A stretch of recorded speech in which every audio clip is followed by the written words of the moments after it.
Welcome to Mayo Medical Laboratories Hot Topics. These presentations provide short discussion of current topics and may be helpful to you in your practice. Our speaker for this program is Dr. Glen Roberts, a professor of laboratory medicine and pathology and microbiology at Mayo Clinic, as well as consultant in the Division of Clinical Microbiology. In this series, focusing on hyaline fungi, Dr. Roberts discusses perhaps the most common fungi that you will see in the clinical laboratory and a significant cause of disease in immunocompromised patients, including transplant patients. This module examines Aspergillus species. Thank you, Dr. Roberts. Thank you, Sarah, for that introduction. I have nothing to disclose. First, we're going to discuss how to make mounts for a fungal culture so that we can make an accurate identification. This image you see here actually is representative of what happens in the laboratory many times, where a plate is contaminated with many organisms and you need to figure out how to identify those that are present. The next image shows you a schematic of what you might see. This is a drawing with fungi exhibiting all the different kinds of spores that might be produced. Maybe not all, but a lot of them. It gives you an idea of what you might expect to find with certain of the cultures. And I kind of call it the universal fungus because it has everything there. You can notice in the center there's a tall stalk with a round sac at the top, and this is a sporangium with the zygomycetes. Then we go from there down to penicillium, which is like about 2 o'clock, which has different type of sporulation, and you can just look around in there and see that many of these fungi sporulate differently, and so we will begin to look at some of these as we go along. The first preparation that can be used in the clinical laboratory, and probably the most widely used, is the Scotch tape preparation. Basically what you do is to take a piece of Scotch tape and tear off a piece and fold it up so that the adhesive side is facing downward. And what you do is you touch the colony with that piece of Scotch tape. You stretch it out and place it on a slide that has a drop of lactophenol blue on it. The Scotch tape will then stick to the slide, and it'll allow the fungus to be stained with the dye that you see in the center there. This is an example of where you might end up taking a Scotch tape prep from the wrong place. Many times, if you take it from the very center of the colony, that's the oldest part of the culture, and that's where it sporulates the most heavily. In this case, this is what happened. You see all these spores in here, and it's difficult to see because there are so many of them. The bottom line is what you need to do to make a good mount is to make them out from an area that is in between the outside advancing edge of the culture and the center of the culture growing up. So it's kind of in the middle. Now, this is an example of what you would like to be able to see. This is an organism that has all the spores attached to the cnidophore the way they were grown up. This is what the Scotch tape prep allows you to be able to do. If you get it from the right place in the culture, you will see the spores that are attached just as they were growing in the culture. They're attached to the Scotch tape, and then you can see exactly how they're produced and exactly how they look. And in this way, you can be able to get an idea of what it is that you're dealing with. Another kind of time-honored preparation is the wet mount. This is where you take a little bit of the colony, cut it out of the agar with a wire that's bent at a right angle, and you take a little bit of the colony along with some of the supporting agar, and you place that on a slide with some lactophenol blue. This is an example here of where you see the piece of agar that has been taken up along with the culture. One of the things you have to remember is that it's easy to get too much of the supporting agar on the slide. If you do that, when you put the cover slip on, if it's too large, what it will do is it will fly out from underneath the culture slip onto the top of the bench where you're working, and that's not what you want it to do. So you have to take a smaller piece. Here you can see the cover slip is going on there, and it will be flattened out unless it's too large, and you'll be able to see the culture kind of as it's been growing. The problem is with a mount like this is the spores don't stay connected to where they were attached. The pressure that you put down with a pencil eraser or some other object on there to flatten that out causes them to disassociate from the hyphae or the cnidophore that they're produced on. Probably the Scotch tape prep is the most universal one right now, and the wet mount may be second. And then as a last result, we have in the past used what's called a slide culture, a microslide culture. This is an example of what that is. Basically, when you have a problem with a culture and you need to see how it produces the spores in detail, what you do is to take a plate of 2% agar, just water agar, and you place a glass rod that's sterile in there, or you can just lay a slide on top of the agar like you see here. The slide's sterile, and what you do is you take a little bit of the culture and you cut out like a circle or like a square with a wire or with a sterile test tube. Place the agar plug on the slide in two places, either end. And then you inoculate the four quadrants of the plug with the culture. Then you put a cover slip on top of it. And as it grows, it produces spores just the way it does in the culture, but they'll be underneath that cover slip. And what you can do, when you think the culture is mature, is you can remove the cover slip, take it off, put it on a slide with some lactophenol blue, and look at it underneath the microscope. And you probably will see the spores just as they have been produced underneath that cover slip. Sometimes you happen to look at it too early so that you don't see things that you need to see, and that's why we have a second plug on there. You can go back and put a cover slip on top of that first plug and let it grow longer if you like to. Here's where you take the cover slip off and put it on the slide with a drop of lactophenol blue, and then take a look at it underneath the microscope. This is the cheap way to do it. It works well. You take a piece of filter paper, put it in a sterile petri dish, break an applicator stick that's sterile in two, and then put the slide on there with a couple of agar plugs and inoculate it. Put a cover slip on top and let it grow. And you put some water in the bottom so that there's enough humidity in there, and that filter paper will absorb the water. This presentation will address the issues of identifying Aspergillus and some other organisms. Aspergillus species, the number of species of Aspergilli are common, and you'll encounter those in the clinical laboratory. So we'll present the ones that are most commonly encountered, and the others will probably not be covered. So Aspergillus species, just a general description of the organisms. The conidia, the spores are produced in chains at the tip of a phyllid. And a phyllid is a structure that actually produces the spores within it and then pushes them out, and they remain in chains. Sometimes the phyllids are on top of a structure called a metula, and so there will be some species that will produce these metulae, these branches or these extra pieces before the phyllids, and some of them will not be produced, and that is helpful in the identification. So we'll start off with Aspergillus fumigatus, and that is the most common species of Aspergillus that's recovered in the clinical laboratory. It is a known pathogen, but it's also an organism that colonizes our respiratory tract and oftentimes doesn't cause any problem at all unless you happen to be immunosuppressed. So with Aspergillus fumigatus, and some people pronounce it Aspergillus fumigatus. I think it's entirely up to you as to how you decide to pronounce this name for this organism. This organism, Aspergillus fumigatus, has a vesicle that is hemispherical. The Aspergilli produce a vesicle at the tip of a long conidiophore, and some of them are round, some of them are hemispherical, some of them are other shapes. This organism is unicerate, which means that it produces phyllids on top of the vesicle without anything underneath them, any branches, any metulae at all underneath them. The phyllids cover the upper 1/2 to 2/3 of the vesicle surface for this organism.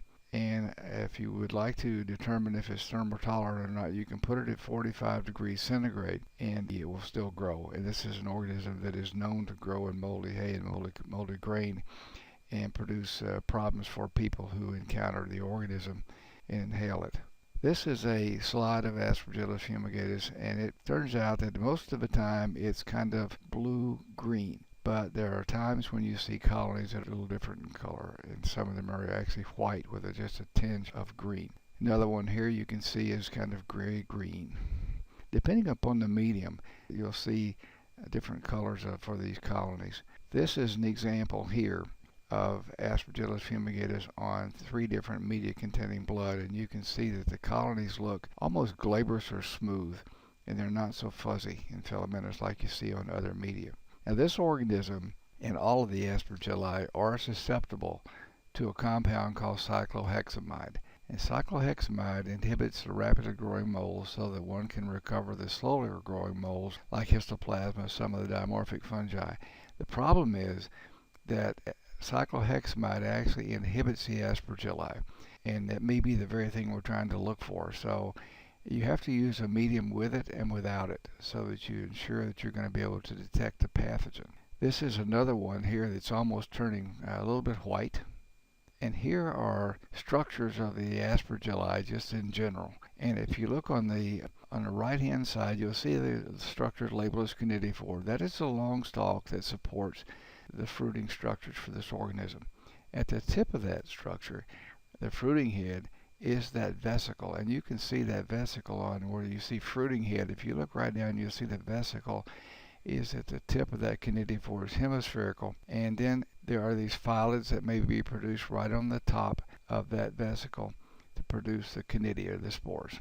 This is a slide showing you the structures of Aspergillus fumigatus as it begins to grow. And it starts off with really tiny structures, but you still can see the vesicle there in the darkened area in the center of those two heads. And as time goes along, they begin to form these phyllodes. And the phyllodes are bottle-like structures. And then the spores are produced within those and are produced in chains, push-status chains. But you can see here the vesicle on the right-hand side. The vesicle is hemispherical, and you can see the whole half or two-thirds of that vesicle is covered with those phyllodes. Those are the structures going to go around it there. And you see one that's growing a little bit more mature. In the center, you see the large vesicle there with the phyllodes on top of it, and the upper one half to two-thirds of that vesicle is covered with phyllodes. And here you see the mature fruiting head of Aspergillus fumigatus. And if you follow the kinetophore, you can't really see it well, but you can see the enlarged area at the tip there. That's the vesicle. And then the phyllodes are on top of that, and then the spores are produced in chains. And notice in the background that there are many conidia sitting out loose out there, floating around in this mount. If you use a Scotch tape preparation, you probably will be able to see some of the conidia that are produced in chains. Otherwise, if you use a wet mount, you're going to destroy the integrity of the structures as they're produced. So this is a good example of a Scotch tape prep. We're going to talk about another Aspergillus, and this one happens to be an organism, Aspergillus flavus, an organism that has a couple of different things about it. One is that it seems to infect people with leukemia, and we see it fairly frequently. The other thing is that it resembles a zygomycete in some ways, and that is that the hyphae are generally very large, and sometimes they don't produce a lot of septations. And so when you're looking at a direct microscopic examination of a specimen that has Aspergillus flavus in it, you have about a 50% chance of getting it right or wrong when you try to identify it. So Aspergillus flavus also has a characteristic in common with the zygomycetes, and that is that it grows at the same rate, which is rapid. So Aspergillus flavus has these vesicles that are large and they're spherical, so they're nice and round. They produce biserrate structures. There's a medulla underneath that phylloid that's produced on top of the vesicle. So you have a vesicle surface, you have this branch, and a friend of mine one time described Aspergillus as this. He looked at the structure, he said, it looks like you have a basketball that would be consistent with the vesicle. And then on top of that, if it's biserrate, he mentioned you would have a brick or a 2x4, and then on top of that you would have a pop bottle. And on top of that, you would have tennis balls coming out of that thing. And that's a good way to remember what Aspergillus looks like. So this is biserrate, which means it has like a brick or a branch before the phyllodes are produced. And the conidia of Aspergillus flavus are oftentimes rough. And they're oftentimes pigmented too, a yellow-green kind of a pigment. This organism is one that you will see in the clinical laboratory. This is a culture of Aspergillus flavus, and typically is described as kind of a yellow-green culture or a khaki color. It grows very quickly, just as I mentioned before, with it like the zygomycetes. It will grow very fast, and in the next day or two, you would see the whole plate get filled up with the culture itself. This is a good example of Aspergillus flavus, and you notice how rough it is. The reason it's rough is, if you look closely, you notice that there are tiny little dots on all over that whole culture plate that are the color of the organism. Those are the heads, the fruiting bodies of Aspergillus flavus. They are that big. Aspergillus flavus also causes what's called external odomycosis, and it'll involve the external auditory canal, the ear. And what you see really is those heads, fruiting bodies, stuck on the side of the ear canal. And if you look with a stereo microscope, you can see them sticking out. And it's growing just like it grows on this culture. And as a clinician breathes, you can see those things move. So they are there just like they are in the culture.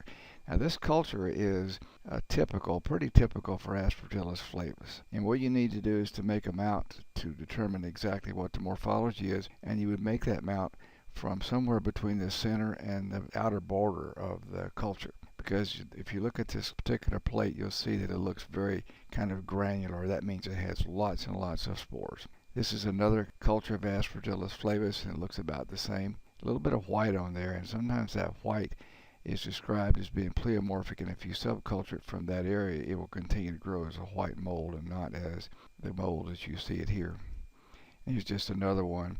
This actually came from the respiratory tract, and if you look in the background, you'll see there are many colonies of other things in there. Some of them probably are Aspergillus flavus, but maybe not.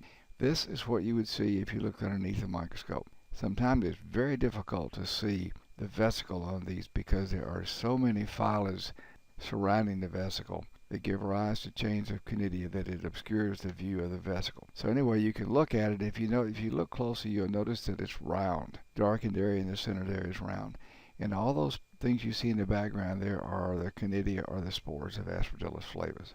And they are usually rough-walled, and they're usually in chains.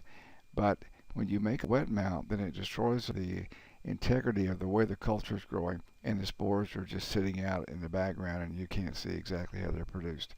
Look at the lower left-hand side. You notice the size of that hyphal strand there. That's the same size as the zygomycete. But here you can see in the center, you can see actually the round vesicle. And it's difficult to see if there is a metula or not, but you certainly can see the phylids. If you look closely, actually the metulae are there. This is another slide showing you kind of the color of the culture when you look at it underneath a microscope, and you can see that it's kind of a golden color, maybe reddish brown.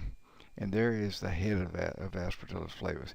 The vesicle's in the center, and then you can see its obscurity. It's really difficult to see the morphology of this organism because it's a big round ball, and when you make a mount of it, you're looking at it and trying to look at it in another dimension, and it's hard to get everything in focus at the same time.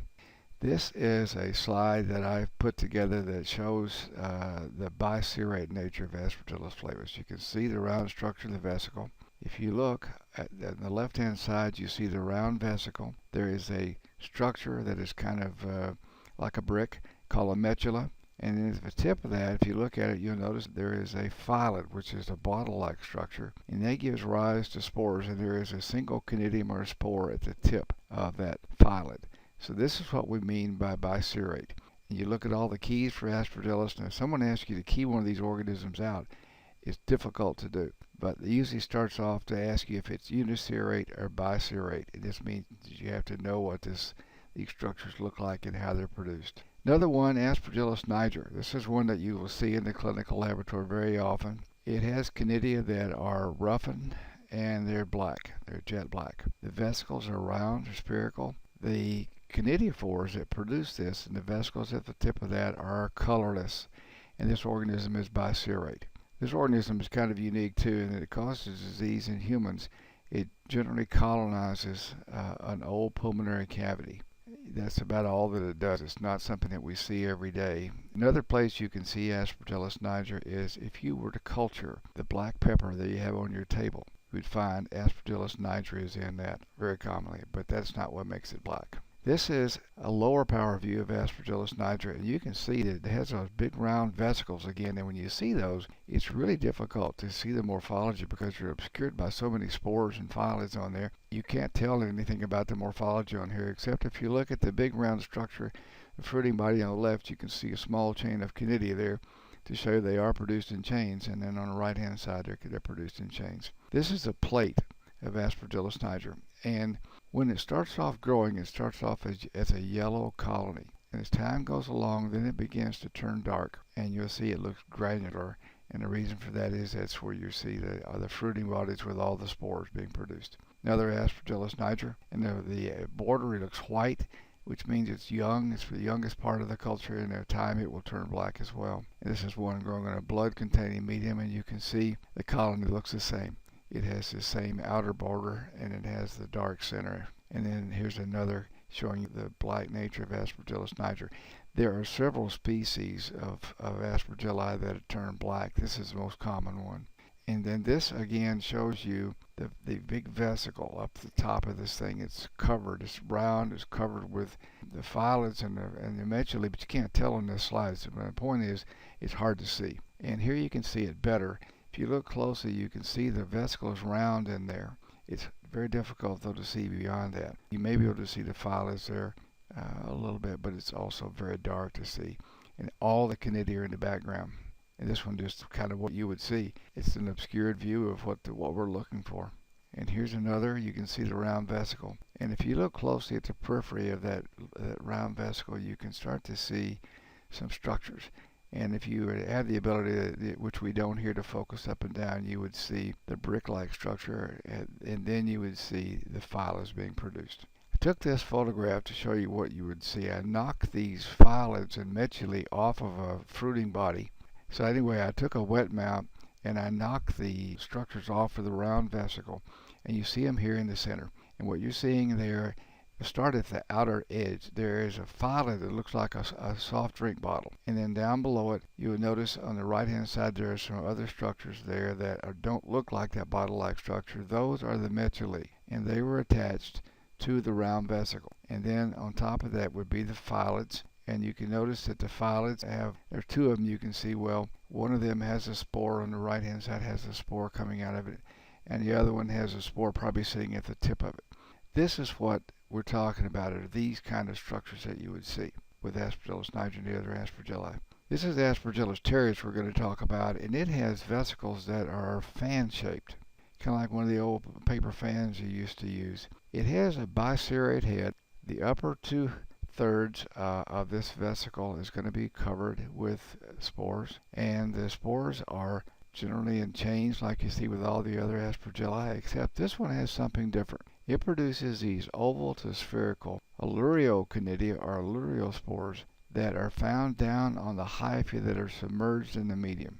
It's difficult sometimes to be able to see these, and it's also difficult to know when to go look for them because you don't look down in the agar for the spores of many of these. But with Aspergillus terreus you probably would, and it happens to be one that looks like powdered cinnamon.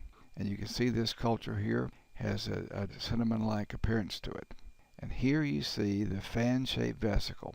Like on the left-hand side, you see two of them, one facing about maybe 10 o'clock, and the other was down below it. You can see that the vesicle is fan-shaped, and it has phyllodes or medullae around it. You'd have to focus up and down to be able to see that. And here you see them better. You can see the fan-shaped vesicle on there.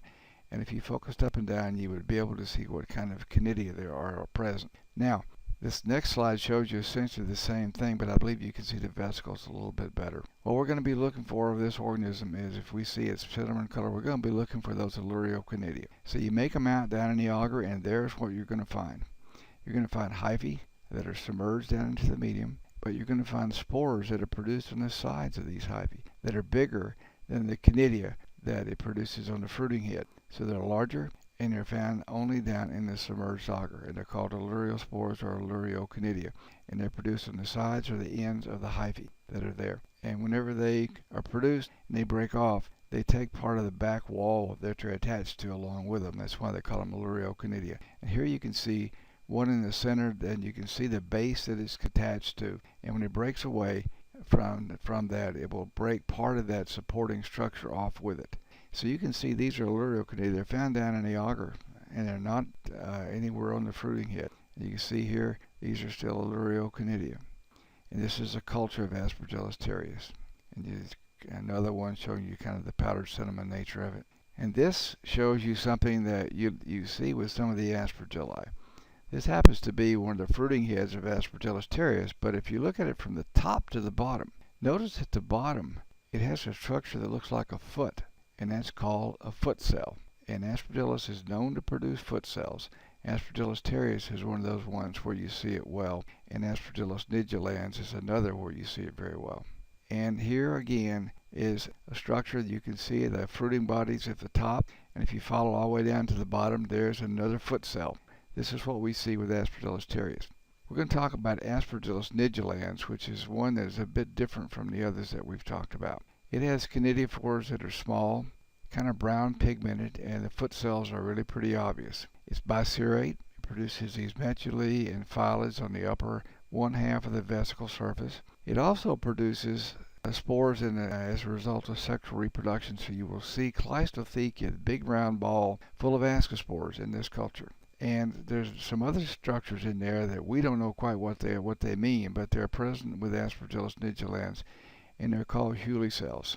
So this is an example of a foot cell again, very good one. And then if you look in the background of that foot cell, you see there's some round structures. We're going to look at those in more detail. Those are the Hyaline cells. But notice the hyphae are small, and the cnidophore is pigmented, and it has a foot cell. And this is an example of a foot cell. These are round structures are called Hyaline cells. I don't know what their purpose is, but they're found with certain of these with Aspergillus nigilans and Aspergillus versicolor. And so they're much, much larger than the cnidia that are produced. And they sometimes are in different shapes instead of just round as well. Here you see a whole collection of these Hyaline cells. And the cnidia are in the background to give you a size comparison. Here are some Hyaline cells that are a bit distorted. They're not round. This is what you might see. So that's what Hyaline cells look like and Aspergillus nigilans looks like. And if you see that organism, I suspect you would not have much trouble trying to figure out what it is. The next one is one that is not seen all that often, but I put it in because it's a totally different looking organism and I think you might want to see it. It's called Aspergillus clavatus or clavatus. It produces a club-shaped vesicle, different from anything that we've seen.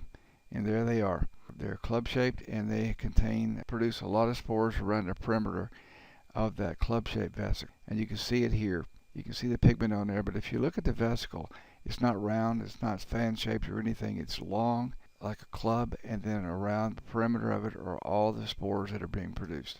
This is what Aspergillus clavatus looks like, or clavatus looks like. It's green, and you can see it's very dark green here. The next organism is Aspergillus glaucus. This is an organism that will not be very common in the clinical laboratory, but it included it because it produces some different structures than what we've seen. The vesicles produced by Aspergillus glaucus range anywhere from being club-shaped to being round or spherical. The phyllodes cover the whole surface of the vesicle no matter what the shape.